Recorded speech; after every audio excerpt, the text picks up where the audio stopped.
18 local government areas of the state collectively elected the candidate. Chairman, Election Committee of the primary, who is also the National Organizing Secretary of the party, Mr. Williams Moses, declared John Akimurele the winner as the flag bearer of the party in the November 16 governorship election. We have 89 delegates voting yes to the aspirant. One is missing. He didn't come. And so we have 89 votes cast for the aspirant. And so therefore, as the returning officer, I declare that Mr. John Otitoloju, having satisfied the requirement of the YPP electoral guidelines and the law, is hereby declared the winner and is returned elected as candidate.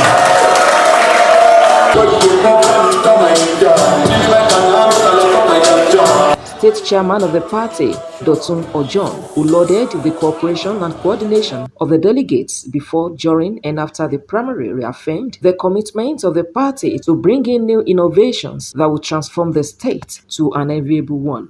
We can solve the problem of Ondo State people, and I am sure, if you are clapping coming louder, I am sure that when people are strong to stay, to win Ondo State, are you clapping around the white people?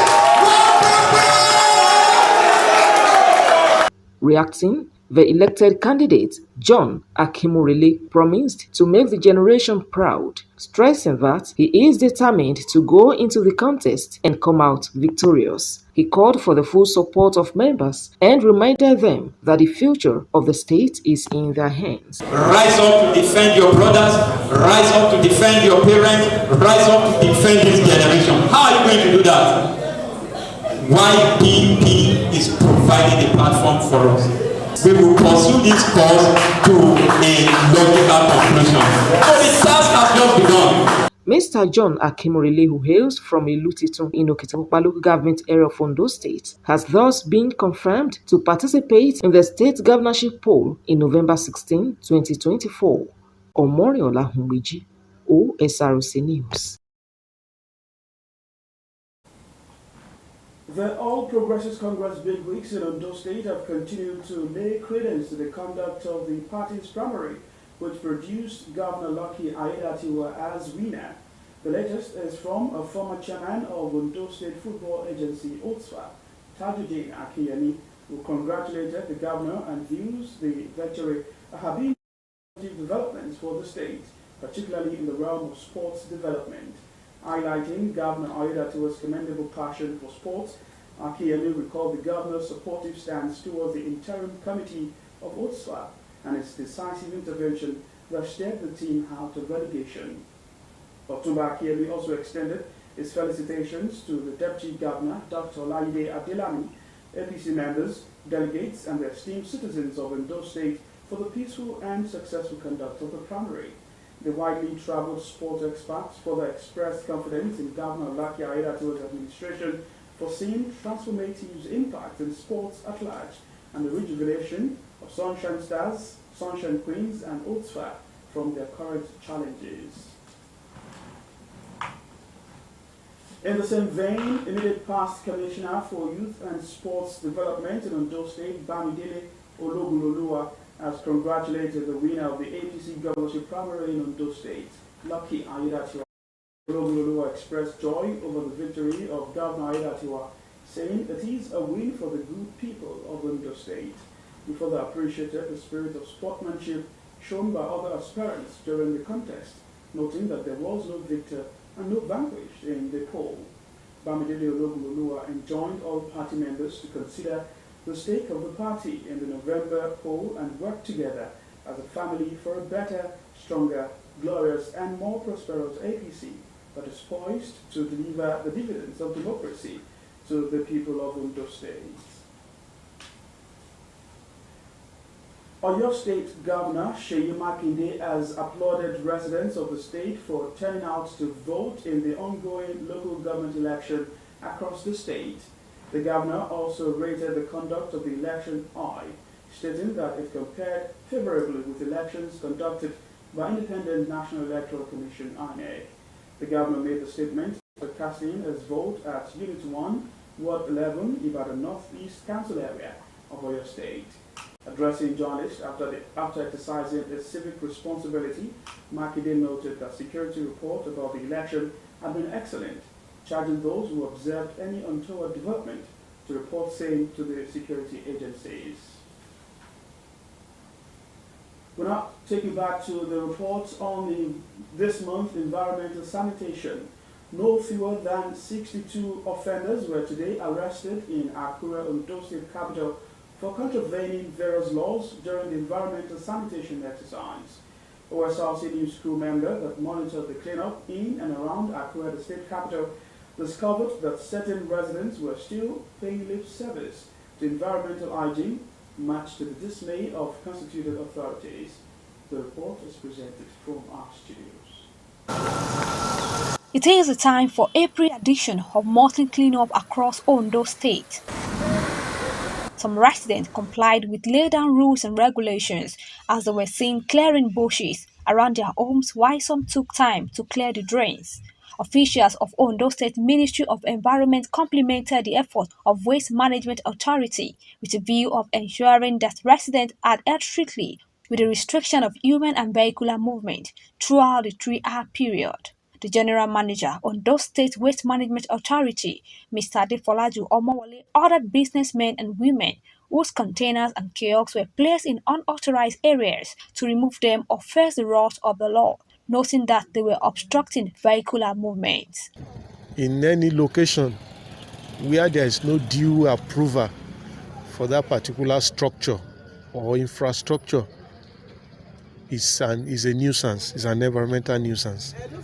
And from our monitoring exercise today, we saw some kiosks and containers placed, some directly on the drainage line, and some at road setbacks and all that.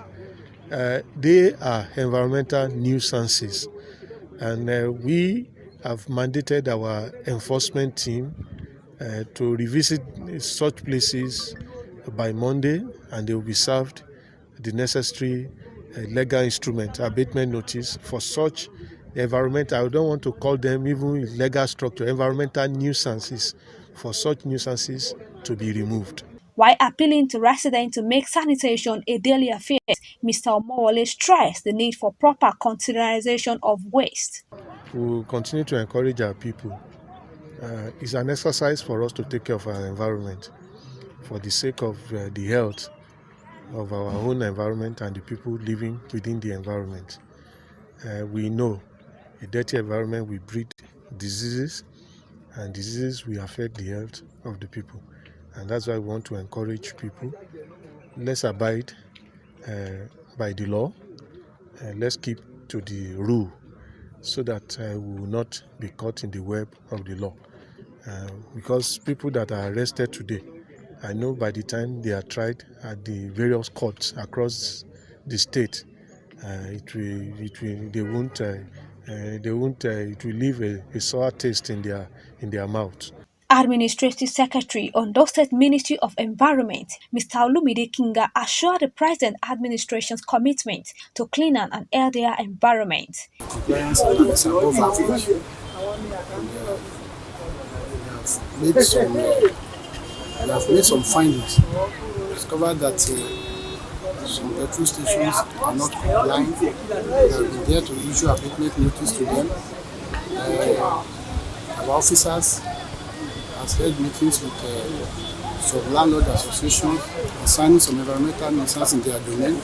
Individuals arrested for violating the environment sanitation laws were later arraigned before an Akure magistrate court for appropriate sanctions. The Nigeria Correctional Service has stepped up efforts to track down and recapture escaped inmates of Suleja Medium Security Custodial Center, Niger State. Minister of Interior Olubunmi Tuji Ojogu gave the assurance, also said the government would relocate a lot of correctional centers to create better infrastructure and security. Tunji Ojo made the pledge when he visited the Niger State Custodial Center, where 119 inmates had escaped following a rainstorm that damaged the facility on Wednesday. According to him, the ministry was already working behind the scene to fashion out a correctional system that would work for all. Spokesman for the Federal Capital Territory Command of Nigeria Correctional Service, Samson Duza, said 119 inmates initially escaped, but 14 of them were later recaptured by the security forces. President of the Industrial Court of Nigeria, Justice Benedict Kanye, a former member of the National Judicial Council, Muhiz, amongst others, have joined the call seeking the reduction of powers of the Chief Justice of Nigeria. The position was contained in recommendations to the federal government at the just concluded National Summit on Justice. Kanye and Banere, who were both members of the panel, expressed concern that the Chief Justice, who is the chairman of the NJC, is also the chairman of Federal Judicial Service Commission, which is the body that initially reviews proposals or lists of candidates by appointment into judicial offices. The position of the panelists is that the CJN was then recommending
on Facebook at Osrc TV, and on YouTube you can subscribe to our channel, Osrc TV, Odo. Two other stories now. With over 200 million people, Nigeria is witnessing a surge in the demand for meat.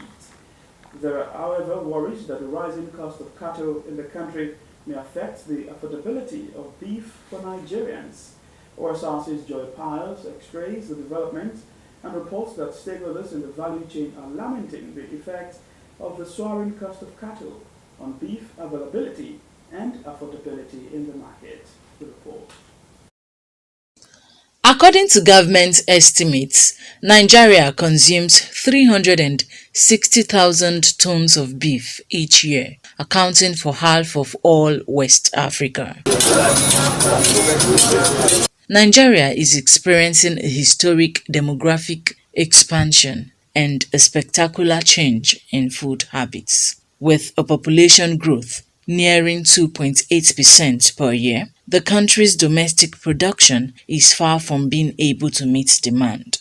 Amidst the growing population is the challenge of grazing, facing nomadic cattle herders from the north, leading to influx of the herders in the south, a major trigger of farmer-herder clashes. Cattle is a major source of meat in the country, with many households consuming beef as alternative to chicken, pork, or others due to its relative affordability. The price of beef in the market has jacked up, creating worries among the masses. If I buy 500 meat now, see, this one now, just 500 meat. If I do not go, what is give me? This one too small. In Akure, consumers lament the surging cost of beef, saying the development might take the meat out of the reach of common man. A kilo of meat was being sold formerly for 4,000, but to my knowing, the second day I had, how much? Now it is 6,000 now. It really needs urgent attention. If not, you need to see the rate at which hunger are ravaging homes these days. Ravaging hungers everywhere.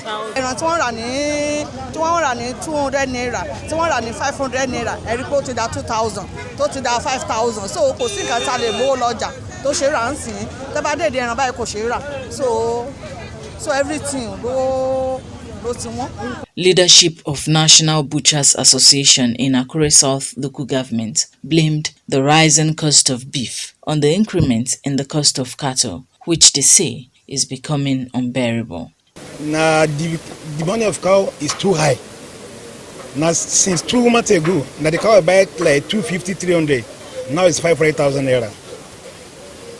Now I consider making the people know with this thing. The situation is no good. It no pay us. Now if I get another business, I will leave it now to do another business. It's gone before. Now the business I will teach in almost 35 years. What I want to go to do now. Bí a bá dé bí ẹran tá a ti rà níbi 400,000 tẹ́tẹ́lẹ̀ 350 tẹ́tẹ́lẹ̀ ó di 700 750 800 so ká tó sanwó abattoir ká tó san ká náà tó jẹ ká tó a ò rí nǹkan kan bẹ́ẹ̀ ẹran tí à ń ta kò fẹ́ sẹ́ran 1,000 mọ́ àwọn èèyàn dẹ̀ fẹ́ jẹ ẹran wọ́n máa láǹfẹ́ ẹran 500 adẹ́n sálàyé fún wọn pé ọjà àwọ̀ ò bọ́jà 500 mọ́ ẹran gan 1,000 gan kò jọjú mọ́. The butchers solicit the intervention of government at all levels to address the bottlenecks in the interest of the public. Joy Pius, Osrc News. The Medical and Dental Consultants Association of Nigeria says 1,594 consultants 55 years and above will retire by 2029. This is according to the data from 70% of the hospitals and universities carried out by the association. The data also showed that about 1,056 consultants have left the country to seek greener pastures between 2019 and 2023. According to the association, there are currently 5,786 hospital-based and university-based consultants in the country. Over the years, health workers in the country have moved to other countries to practice, but experts say the recent increase in emigration is worrisome. Members of the association in unison said government needs to review the consolidated medical salary structure, salary and its allowances in tune with the current economic realities and provide mass land and housing for healthcare workers, soft loans and improvements in the current security situation in the country. So from the health sector, complication from measles is suspected to have killed at least 19 children in Mubi North local government area of Adamawa. Commissioner for Health, Felix Tangwami, told newsmen in Mubi that more than 200 children in the local government area were already infected. He said the outbreak was reported in Yola, the state capital, leading to a quick mobilization of medics and drugs to affected communities. He assured that children with severe infections would be referred to hospitals. The commissioner blamed the refusal of parents to immunize their children for the outbreak. 5 people have been confirmed dead and over 70 cars burned in the tanker explosion at the LMS section of the East-West Road in Rivers State. The incident followed a petrol-laden tanker which collided with a heavy truck, spilling its contents and bursting into flames. A team of firemen from the Indorama Petrochemical Company, assisted by firemen from other private firms, battled for about 2 hours before the fire was put out. Confirming the casualty figure, spokesperson for the State Police Command, Grace Eringe Koko, said the Commissioner of Police and his team were on the ground to ensure there is no breakdown of law and order. Governor Sinyalaye Fubara has visited the scene of the explosion, pointing to the reconstruction of the road, which according to him had worsened the gridlock. Straight to Tinubu.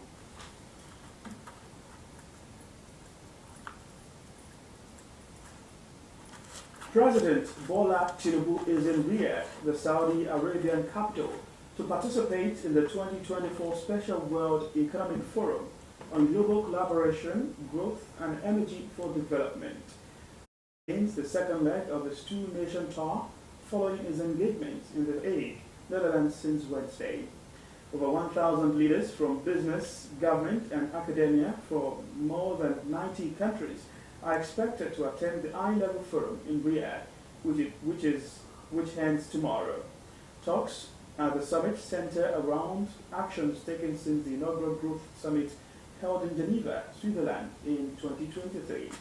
In Riyadh, the leaders are expected to address pressing global challenges across revitalizing global collaboration, fostering inclusive growth, and catalyzing action on energy for development.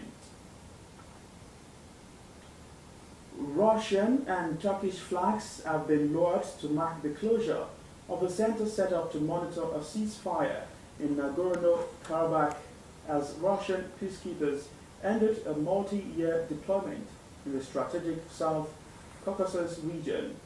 Nearly 2,000 Russian peacekeeping troops were dispatched to the breakaway region of Nagorno-Karabakh in November 2020 under a Moscow brokered deal that halted 6 weeks of fighting between Azerbaijani and ethnic Armenian forces. Aderoke Kolawale, Akintude Akinshomola has the details. Russian and Turkish flags were lowered on Friday to mark the closure of a ceasefire monitoring center in Nagorno-Karabakh. It signals the end of a multi-year deployment of Russian peacekeepers in the strategic South Caucasus region. Nearly 2,000 Russian peacekeeping troops were sent to the breakaway region in November 2020 under a Moscow brokered deal that halted 6 weeks of fighting between Azerbaijani and ethnic Armenian forces. Despite the deployment, Azerbaijan retook Karabakh by force in September last year, triggering an exodus of at least 100,000 ethnic Armenians living there and the arrest of the area's ethnic Armenian leaders.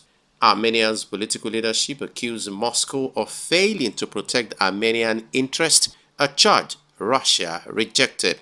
The decision was announced earlier this month and ends a deployment that was set to run until 2025. Peacekeepers from Russia and Turkey as well as Azeri soldiers gathered at the center near the ghost city of Agedam in a part of Karabakh controlled by Baku since 2020. Sergei Istrakov, Deputy Chief of the General Staff of Russian Armed Forces, expressed his gratitude for the friendship between the three countries. He said, "The primacy of international human rights law made it possible to complete the operation ahead of schedule. Armenia and Azerbaijan have been inching towards a peace deal to end the conflict over Karabakh, which dates to 1988. The final group of the peacekeeping contingent are due to leave at the end of May." Akintunde Akinshomola for Osrc News. A baby rescued from a dying mother's womb after an Israeli airstrike in southern Gaza has died. Baby Sabrine Al-Sakani was delivered by cesarean section in a Rafah hospital shortly after midnight on Sunday. Amid chaotic scenes, doctors resuscitated the baby using a hand pump to push her into her lungs. Aderoke Kolawale has more. They called her Sabrine after a late mother and raw, meaning soul, and she had just a few days of life. A baby girl who was delivered from a dying mother's womb in a Gaza hospital following an Israeli airstrike has herself died, the doctor who was caring for her said. Doctors delivered her by cesarean section. Her mother, Sabrine Al-Sakani, was 30 weeks pregnant and died of a wound at the hospital in Rafah. Her father, Shukri, and 3-year-old daughter, Malak, were also killed in the strike, which hit the family home in Rafah. Rami El-Sheikh Jawder, the baby's uncle, had understood she'd pulled through and was shocked by the call from the hospital. They told me that the girl weakened. The baby suffered from respiratory problems and had a weak immune system, according to Dr. Muhammad Salam, head of the emergency neonatal unit of Emirati Hospital. He said when she died, it was a very difficult and painful day. Roh is gone, my brother is gone, his daughter is gone, and his relative is gone, and gone is the home that gathered us all together. We were hoping to find a memento from my brother amongst the rubble, memories of his daughter, memories of his wife. There is nothing. Everything is gone, everything, even their photos. We wanted to find them, but we couldn't. We wanted to find their mobile phones, but couldn't. We have found nothing. No traces of my brother are left.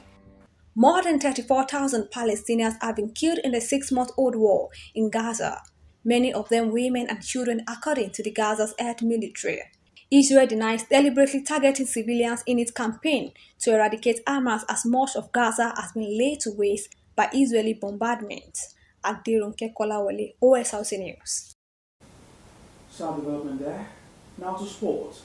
World record holder in women's 100 meters hurdles, Oluwatobiloba Amusan, has taken part in a second Diamond League this year. And they're away this time. Good start from Devon Charlton again. Can she keep this going this week? Devon Charlton, the world record holder indoors, the world indoor champion, coming under pressure again for Camacho Quinn. And Toby Amusan running well in lane 6. Remember, Amusan running under protest. There was a red flag up on her starting block. She, I think, passes through the finish line just first in 12.60, so not the lightning quick 12.45 we saw last week, but understandable with the disruptions there. So Amusan will know she's capable of bettering the field, but the end result, I think, will hand the win to Jasmine Camacho Quinn. Well, that is tight, isn't it? Wait for the bad news. She was disqualified, having been red flagged for a false start, something she rarely does. She ran under a protest. This will only register as a psychological victory over Jasmine Camacho Quinn, especially after a dismal 5th place in Zamen last week. To end the news tonight, another look at the major stories. Officials of Ondo State Waste Management Authority have arrested 62 people for contravening various laws on environmental sanitation exercise. A former students' leader, John Akimurele, has met the winner of the Young Progressive Party shadow election to pick the party's candidates for November 16 governorship election in Ondo State. Just informed you that no fewer than 19 children have been killed by an outbreak of measles in Adamawa State. And from the foreign scene, Russia and Turkey have finally shooted the sword to signal the end of the Nagorno-Karabakh war. And that's the news tonight. Thanks for watching. Good evening.